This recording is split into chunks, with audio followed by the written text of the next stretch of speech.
പ്രിയ ക്രിസ്തു വിശ്വാസികളെ, നമ്മുടെ കർത്താവും രക്ഷിതാവുമായ യേശു ക്രിസ്തുവിൻ്റെ നാമത്തിൽ എല്ലാവർക്കും സമാധാനം നേരുന്നു. ഇന്ന് നമ്മൾ ധ്യാനിക്കുവാൻ പോകുന്നത് അതീവ ശക്തിയുള്ള ഒരു തിരുവചനമാണ്. അപ്പോസ്തല പ്രവൃത്തികൾ 16-ാം അധ്യായം 31-ാം വാക്യം. കർത്താവായ യേശുവിൽ വിശ്വസിക്കാം, എന്നാൽ നീയും നിന്റെ കുടുംബവും രക്ഷ പ്രാപിക്കും.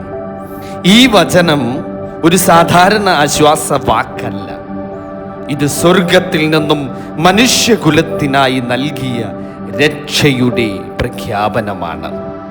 ഫിലിപ്പിയിലെ ജയിലിൽ രാത്രിയുടെ ഇരുട്ടിൽ വിറച്ചു നിന്നൊരു ജയിലറോടാണ് പരിശുദ്ധനായ പൗലോസും ശീലാസും ഈ വാക്കുകൾ പറയുന്നത്. പുറത്ത് ഭൂകമ്പം, അകത്ത് ഭയം, ഹൃദയത്തിൽ നിരാശ. ജീവിതം അവസാനിച്ചുവെന്ന് കരുതിയ ഒരു മനുഷ്യൻ.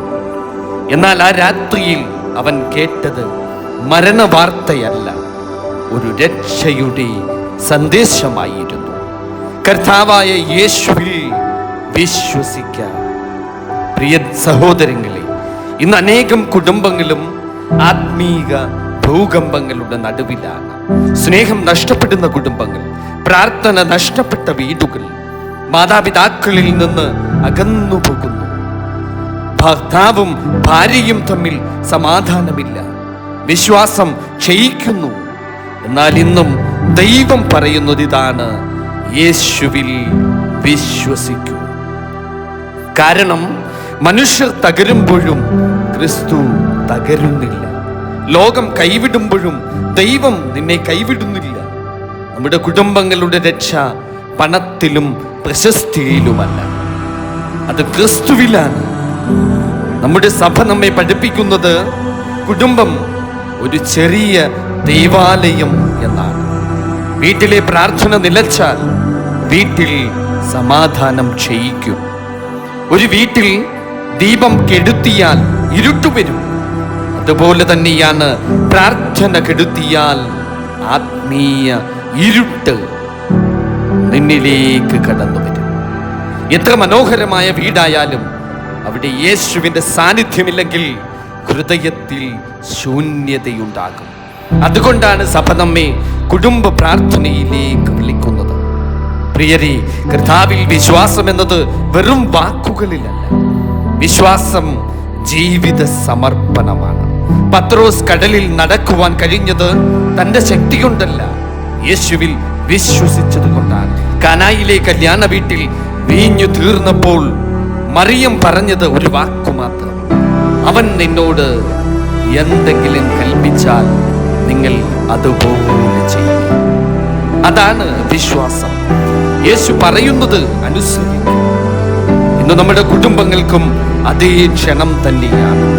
വീണ്ടും കുടുംബ പ്രാർത്ഥനയാകും. വീണ്ടും ബൈബിൾ വായിക്കൂ. വീണ്ടും ദൈവസന്നിധിയിലേക്ക് മടങ്ങി വരൂ പ്രിയ ദൈവമക്കളെ. കാരണം രക്ഷ നമ്മുടെ ഭവനങ്ങളിൽ നിന്നുമാണ് ആരംഭിക്കുന്നത്. പ്രിയ മാതാപിതാക്കളെ, നിങ്ങളുടെ മക്കൾക്ക് നിങ്ങൾ നൽകുന്ന ഏറ്റവും വലിയ സമ്പത്ത് സ്വത്തല്ല, അത് വിശ്വാസമായിരിക്കണം. യേശുവിലുള്ള വിശ്വാസം. വലിയ വിദ്യാഭ്യാസം നൽകാം, വലിയ വീട് നൽകാം, പക്ഷേ യേശുവിനെ നിങ്ങൾ പരിചയപ്പെടുത്താത്ത പക്ഷം നാം അവരെ യഥാർത്ഥ ജീവിതത്തിൽ നിന്ന് അകറ്റുകയാണ് ചെയ്യുന്നത്. പ്രിയ ദൈവമക്കളെ, ഒരു കുഞ്ഞ് തൻ്റെ അപ്പനും അമ്മയും മുട്ടുകുത്തി പ്രാർത്ഥിക്കുന്നത് കാണുമ്പോൾ അവൻ്റെ ഹൃദയത്തിൽ ദൈവത്തിൻ്റെ രൂപം പതിയും. ഇന്ന് ലോകം മക്കളെ മാറ്റുന്നു സോഷ്യൽ മീഡിയകൾ കാരണം. എന്നാൽ കുടുംബ പ്രാർത്ഥന മക്കളെ വീണ്ടും ദൈവത്തിലേക്ക് തിരികെ കൊണ്ടുവരും. പ്രിയ ദൈവമക്കളെ, അപ്പോസ്തല പ്രവൃത്തികളിൽ നാം കാണുന്നത് ജയിലറുടെ വിശ്വാസം അവന്റെ കുടുംബത്തെയും സ്പർശിച്ചതായിട്ടാണ്. ഒരു മനുഷ്യന്റെ മാനസാന്തരം ഒരു വീടിന്റെ അനുഗ്രഹമായി മാറി. ഇന്നൊരാൾ യേശുവിലേക്ക് മടങ്ങിയാൽ ആ കുടുംബത്തിൽ അനുഗ്രഹത്തിന്റെ വാതിൽ തുറക്കും. ചിലർ ചോദിക്കും, ഞാൻ വളരെ പാപിയാണ്, എനിക്ക് രക്ഷയുണ്ടാകുമോ? പ്രിയ സഹോദര, പ്രിയ സഹോദരി, കുരിശിൽ കിടന്ന കള്ളനോട് പോലും ദൈവം, അവന് പോലും രക്ഷ ലഭിച്ചു. അപ്പോൾ യേശു പറഞ്ഞു, ഇന്നു നീ എന്നോടുകൂടെ പറുദീസയിലിരിക്കും. ഇതാണ് നമ്മുടെ ദൈവം. ശിക്ഷിക്കുവാൻ വേഗമുള്ള ദൈവമല്ല, രക്ഷിക്കുവാൻ ഓടിയെത്തുന്ന പിതാവാണ്. ധൂർത്തപുത്രന്റെ ഉപമ ഓർത്തു നോക്കുക. മകൻ പാപത്തിൽ വീണു, എല്ലാം നഷ്ടപ്പെടുത്തി.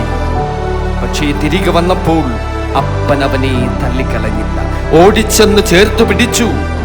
ഇന്ന് ദൈവം നമ്മയും അതുപോലെ വിളിക്കുന്നു. മകനേ, മകളേ, നീ തിരികെ വരൂ.